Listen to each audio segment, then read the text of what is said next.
Good afternoon, everybody. Energy levels are low. Trust me, this is one session where we will learn about making money out of your invention or technology, so it's going to be worth your while. So, good afternoon, everybody. Good afternoon. Thank you. So, I'll start with a small story. Some of you may know Ajay Bhatt, who is widely known as the inventor of USB. He and his team invented USB while working at Intel. And while his team was defining the spec of USB, his wild estimate was that the technology would be worth around $40 million in the best case. Mr. Bhatt was obviously wrong by a big margin.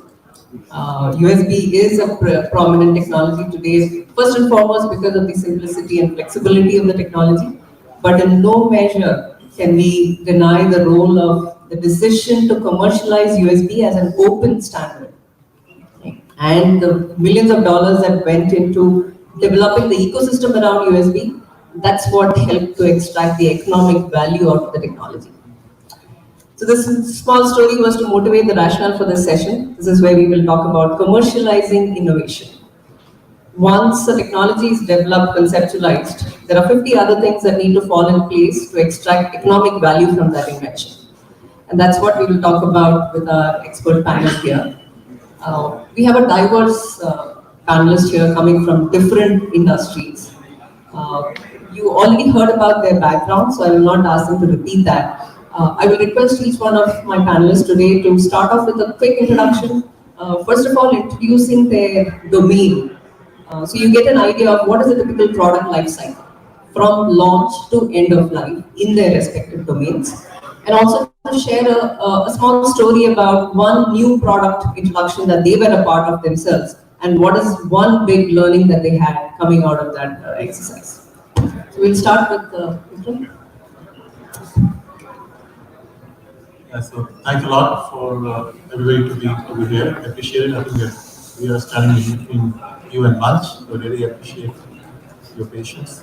So I think my domain expertise is in the material side. So the company I work for, we develop materials for multiple and very diverse end-use applications. And we follow mega trends such as automotive, autonomous driving, EVs, digitization, IoTs, healthcare, revolution, aerospace, and so on. And I think the life cycle to a large extent depends, it's not rate limited by the materials that we can develop. We have a pretty talented team, global teams can develop. It's more limited by the qualification time at our customers and and liabilities come into play. So if there are applications in healthcare, they've given the qualification time in the launch, from concept to launch, would take up to 5+ years. But in certain areas like in the 5G base stations, for instance, in the digitization era, it's less than 2 years. So it kind of depends on which subsegment we are playing in. One example that I was asked to talk about is, I think one learning for us is I was involved in developing, if you look at 5G base stations, just because of complex information flow, the circuit density is becoming increasingly high, and as a result, when these stations are installed, a lot of heat generated. And if you don't account for that, it can lead to failures of devices. I was involved in developing a material which could help dissipate the heat very quickly. And I think what learning was, we are typically about 2 value chain steps removed from the end user. And this space, a lot of learning, our customers and their customers are learning a lot. And they were not able to give us right from the gate a set of materials requirements that they needed. So we had to work very closely with the customer to translate their device performances to material requirements. And that itself is defines the problem to provide. And so customer proximity in these mega trend and very fast evolving areas. One learning for me in that project was customer proximity and learning what they need and how it translates to what you can deliver. The critical step, and it's not trivial. Thanks. move on to Akshay. Please share the product. You come from the semiconductor domain as I do. So please share a quick overview of the product life cycle and one learning from an important product introduction that you are part of. Hi, I'm Akshay Aggarwal. I'm Director of Engineering at MediaTek. So for those of you who are not familiar with MediaTek, we are one of the top fabless semiconductor IC design companies in the world. And by fabless semiconductor company, we mean that we design, we architect and design chips which go into consumer electronics like your mobile phones, TVs, Wi-Fi, etc., but we don't manufacture them. Okay, just to give an example, we hold about 40% market share worldwide for mobile products, whether it's 3G, 4G, 5G, any of those products. So, just to give you challenges in our industry, specifically for our company, we target about $3 to $4 million revenue per person. Okay, we are about 50,000 people company, and we have a revenue about $20 billion. So, which means it's very, very important that every product decision that we are making, it has to be, you can't be ultra conservative because then you won't be able to get somewhere, but you also have to hedge your bets to make sure that you're able to do a product, which has high commercial success or high chance of commercial success. So typically in our industry, every product that is going to see commercial success is going to go through something called tape outs, which is the manufacturing process, of course, extensive R&D, and it can cost about $10 to $15 million of cost to get it commercialized. So the biggest thing is we have to first of all make sure that the standards for that product are well defined, so that it can be very universally adopted, and that's the biggest part of the life cycle. Once the standards are adopted or when defined by some industries like 3GPP, you would start designing the product, and it goes from architecture to design to actual implementation, which could be about 1 year or so. So that's the typical life cycle of a particular product once the standards are defined. Okay. Now, giving one example of where I've been personally involved is 5G projects or 5G products. Our Bangalore Design Center was involved in the development of the first 5G IC, which went into mobile products, and that was a very proud moment to be.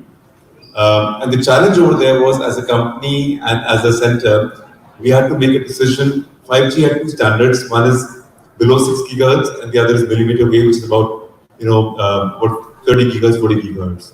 Which standard to adopt? And depending on where you actually hedge your bets or where you put your money, the investment will be very different. And so, as a company, we decided to go towards the 5G sub 6 gigahertz, and it was a good decision.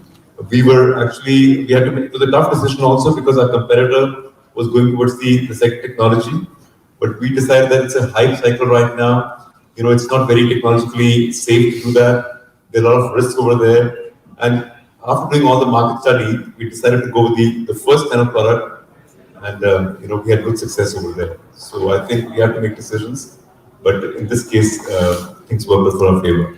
So. Thanks, Akshay.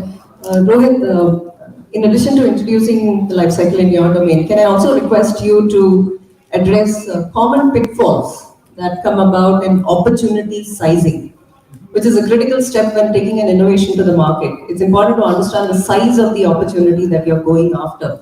And especially in the sector that Rohit comes from, healthcare, it is prone to a lot of vanity metrics. Healthcare data is worth $6 trillion. What does that mean to you? So can you address some of the common pitfalls when sizing the opportunity for an innovation? Absolutely. Thank you so much. I think pharma industry or healthcare industry is something that we are all familiar with. I think not very intimate with, but we are familiar with a lot of happenings in the pharma industry, right? And it does get a lot of headlines, it does get a lot of buzzwords. But what I have been involved in over the last few years, and I'll briefly mention that, is we've been working with all the top pharma companies across the globe in commercializing their innovation. And over the last 5 years, I have been involved in almost close to about 50 products, many of them that you use on a very frequent basis. Commercializing them across their life cycle, understanding what it takes to make them profitable, and understanding how do you best ensure that these products reach the desired patients.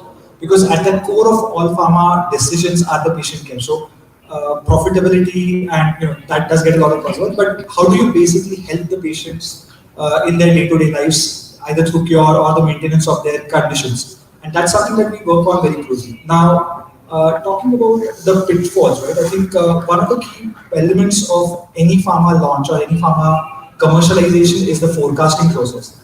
And there's something called as epidemiology, which is basically understanding the patient burden of a disease. This is a very research-oriented activity, and where we are looking through a lot of publications, we are looking through a lot of surveys to understand how prevalent a particular disease is. How many patients typically get diagnosed year over year? Is the diagnosis increasing? Is it decreasing? How do you best ensure that the patients that are diagnosed do get the treatment? And then once they do get the treatment, do they continue to remain on the treatment till they either get cured or they progress onto something that can be managed by another product? Right? So this element becomes a very critical part of a drug evaluation. So the forecasting and the epidemiology forecast especially is something that is also close to my heart. I kind of did that for quite a number of years before deciding to broaden out a little bit and then understand how that forecast is being consumed by the end users at the pharma companies. So critical element here is of course the forecasting being data driven, but at the same time being able to understand what are the nuances that might impact this forecast going into the future. Because a lot of this forecast is based on historical data, right? And how do you account for the market events that are going to influence this in the future? Typically, when we're talking about a US market, for example, a lot of drug launches or the success of a drug launch depends on how the insurance is reimbursing.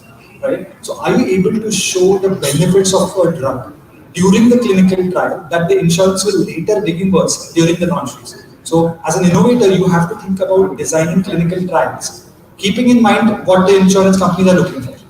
Now that becomes an important element, and a lot of really wonderful drugs have not been able to hit their full potential because insurance simply did not cover it and it became too costly for the patients to afford.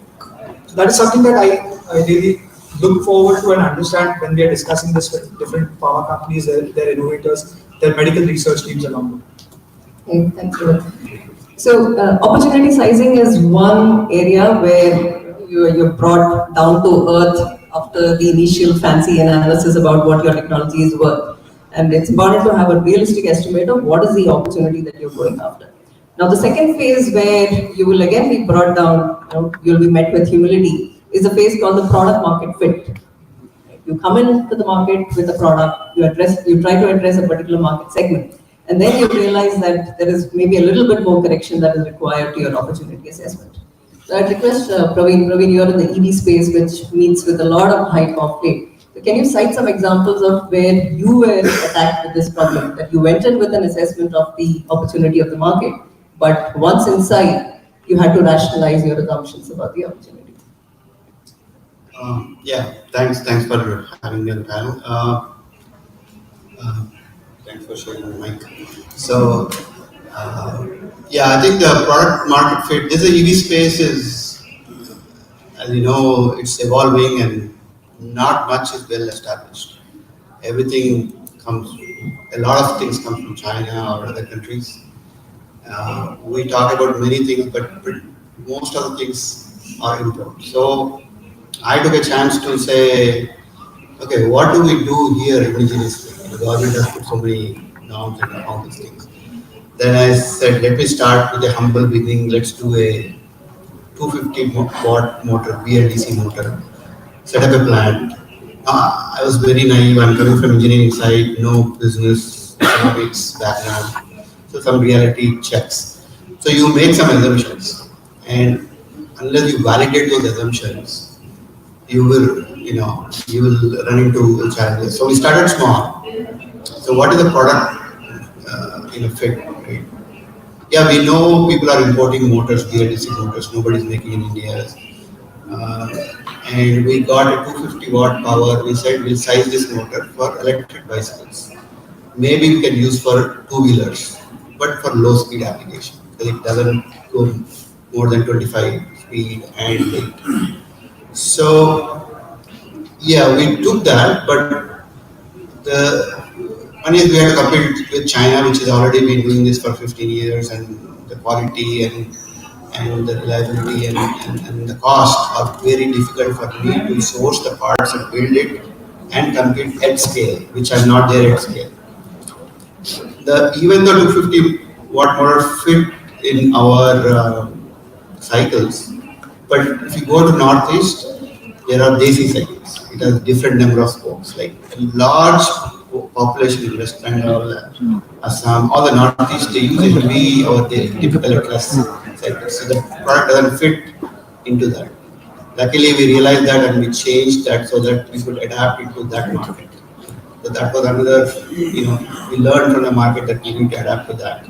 Now, if I go to Kerala and other places, hilly areas, the 250 size, people are complaining, hey, I have to pedal to give that extra power. I'm not able to use this motor, I need much more bigger motor. Now the government rule says 250, but people are selling 350 and getting away with it. Two-wheeler scooters, they said, okay, give me ARI, I don't need a certification. Just give me that thing 250, I can use it. But then they come back and complain that this is not fast enough or doesn't take more than 2 people. So these were the challenges, and we finally had come to a certain solution with the voltage and the right sizing motor. And there is a lot of pull from the market. We're in the process of scaling it. And similarly, there are other applications coming. I was just aware, sorry, I started to step out from Flipkart. They're motorizing their trolleys in their warehouses. So we did 50 of them. Now they want 2,000. But there were a lot of product fit because just putting on an existing trolley and a motor, you can put under a chair and make it run. But how people use it and handle it was a huge learning for us. So we had to make many adaptations. We've been trying for two years, but we took 2 months to get to the right product fit. So that was a lot. That's okay. Thanks, Rohit. Now, I want to touch upon the innovation pipeline management. Innovation pipeline typically tends to be a funnel. There are a lot of ideas going in, but very few ideas should come out of the other end of the funnel. So I want to pose this question to Dr. Vikram, that how do you decide to qualify an innovation, come out of the pipeline and get funded? And what should be a healthy success rate for you to assess the quality of your innovation pipeline? Yeah, so I think the way we assess is each project. Firstly, step one is there's a metrics called DFV, desirability, feasibility, and viability. Desirability is why does the customer need it?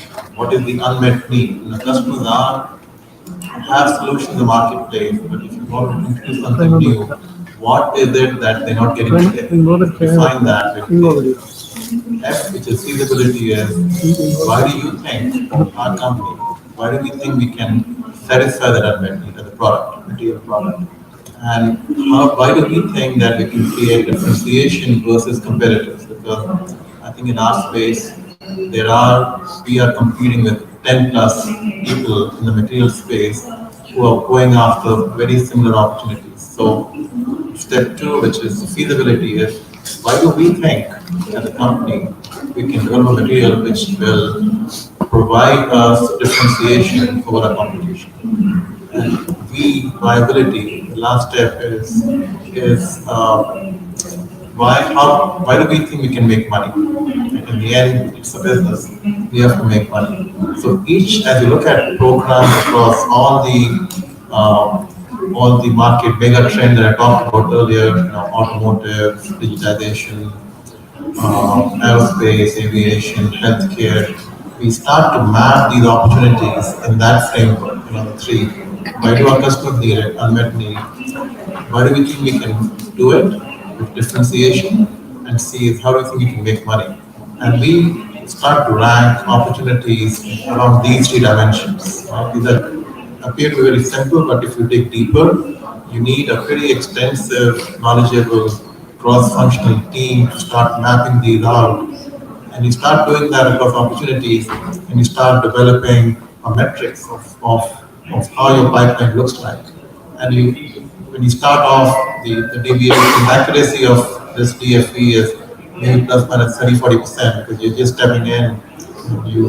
There's still quite a bit unknowns.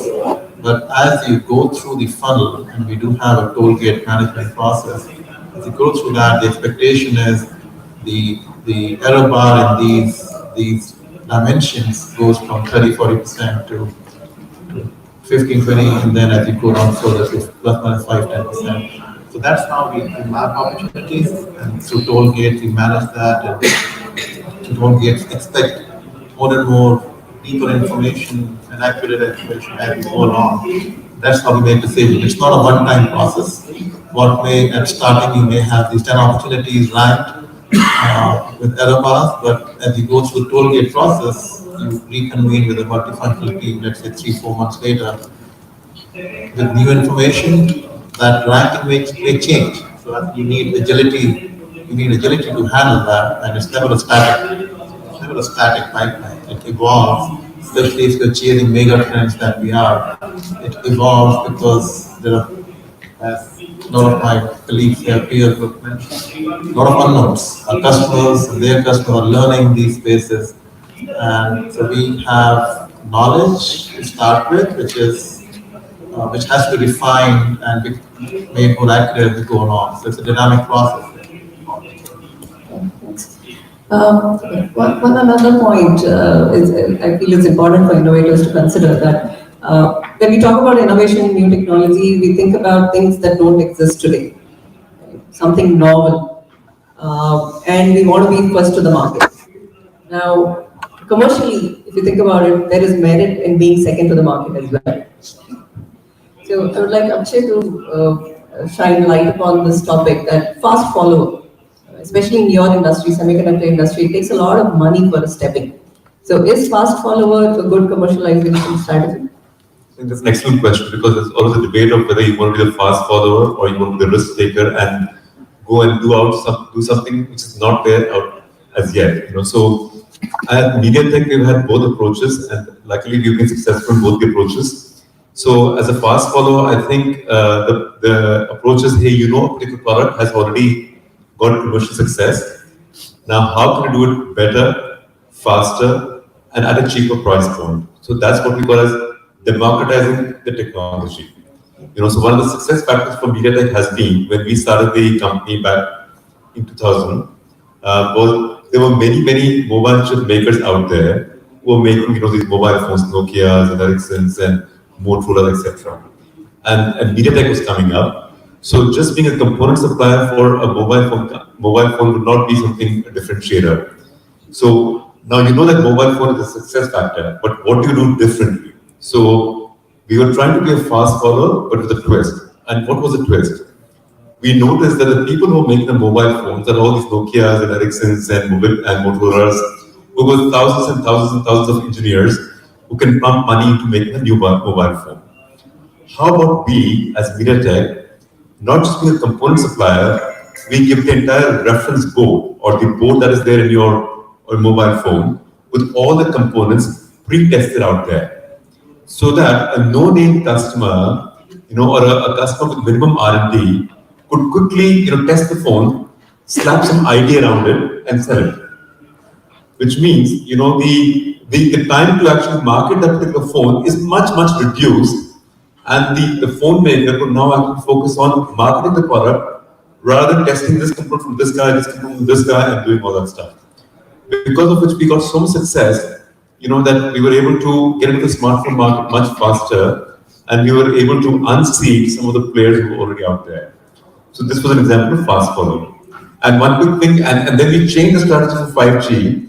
We said, fast follow is good, but can we actually also be innovators and doing something first? And we were one of the first ones to launch 5G, and that was a big commercial success. Thank you. Thanks for that. We're running short of time, but I want to pose this question to Praveen. I'm sure he is you're a little bit in trouble. So as I got into product management, my first learning was that engineering is, of course, the core of the success, but that's not enough. That's a necessary condition, not a sufficient condition. There are other business functions that come into play when you have to successfully commercialize a technology. What are those business functions? Sales, marketing, customer support. These are, at some point, these become even more important than engineering itself. So I'm sure that as a founder, Praveen has met that experience. So can you share something about how you realize the importance of sales, marketing, customer support?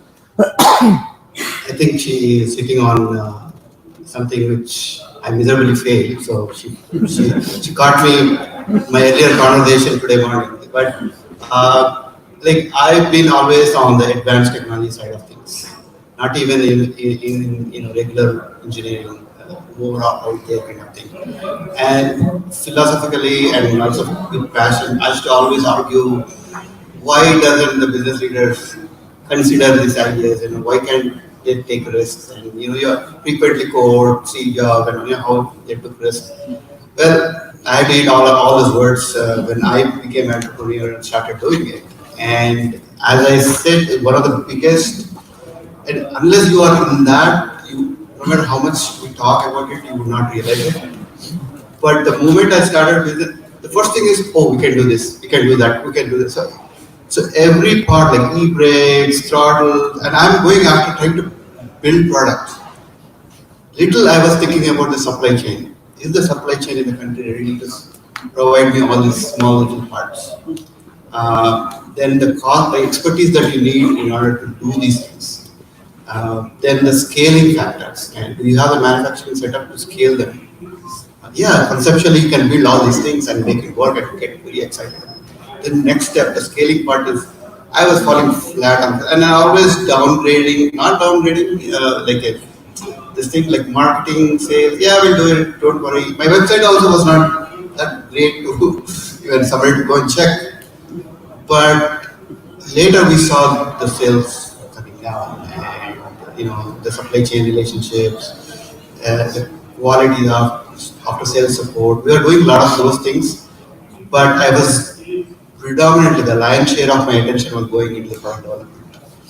Big mistake, because you develop a product, you need to mature it, you need to really, and many customers came to my place and said, I don't know about your product. This is the first time I'm hearing about it. Then even my wife kept saying simple things like, put it on the newspaper, send it to them. People know that you exist. So that was a big blind spot, to be honest, because I'm overridden with the development side of things. It tends to be a blind spot for a lot of founders who come from the engineering background, and it's important to shine the spotlight on that. Rohit, I'll give you the last word. You come from healthcare, which sees a lot of attention from startups, new technologies coming up every other day. Can you list 3 technologies in your line of sight, and how? And can you put a categorization that is that technology right for a short-term, medium-term, long-term commercialization opportunity? And we'll close with that. Sure. Thank you so much. So I think yes. So there are. Yes, it has get the eyeballs, and it is very profitable from a short-term as well as a long-term perspective. You have to stay in the business to be. And for biotechs or for innovators in this space, right? So I think there are 3 key areas that I was kind of thinking about this.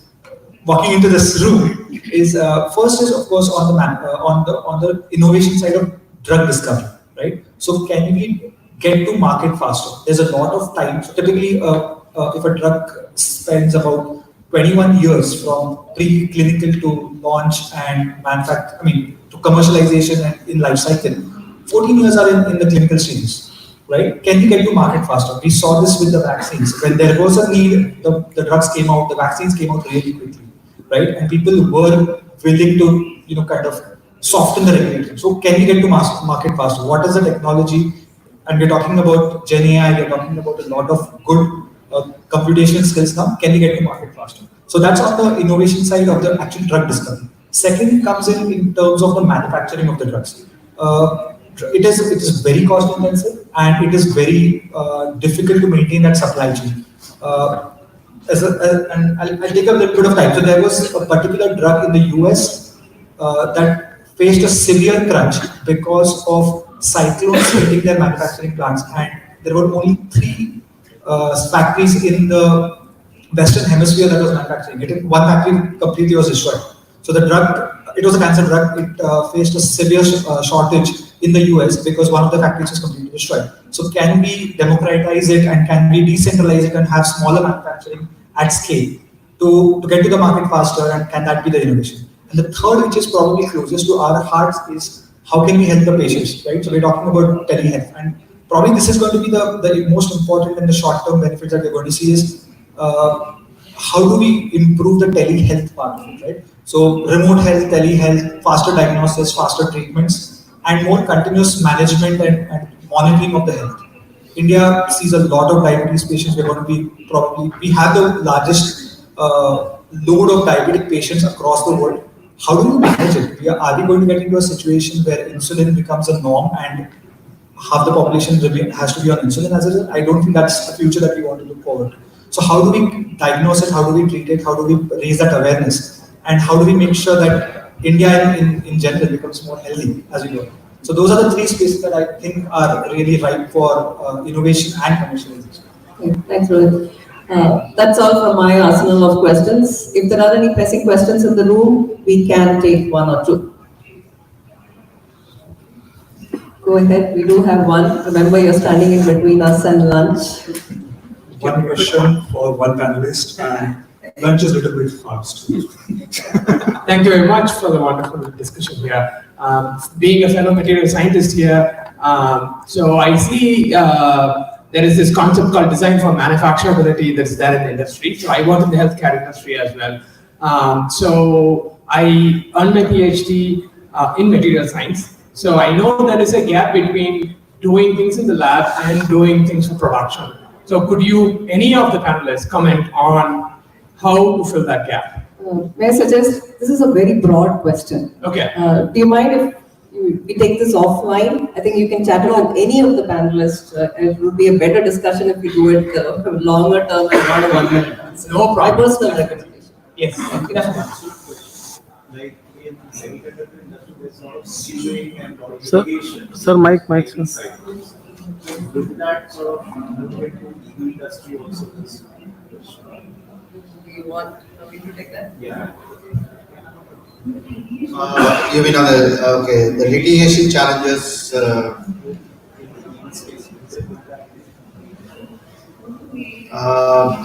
Don't know exactly what is the one-to-one match there, but I think there are challenges in terms of the speeds, the safety protocols and all that. So there we are yet to learn. So my personal opinion, coming from semiconductor, any industry which is super tech heavy, you need to build an arsenal of IP for yourself. I think that on the EV, on the material side, to answer your question, on the material side, I think I talked about multiple people going to the same space. I think a lot of companies in material science, as the industry moved from IC to EV, they started working on that over a number of years. And to get to the end point of what is needed material-wise, everybody knows what the target is. And look at the solution space, it's a box. Like everybody is thinking in that box. And everybody is thinking I want to build barriers for others to enter. Patenting what is available. So white space is fast disappearing. So even though you don't see it now, but I think 5-10 years from now, you would have a lot of litigation. Everybody is playing the same box to satisfy the unmet need. Thanks. So that will close the session. Thank you for your attention.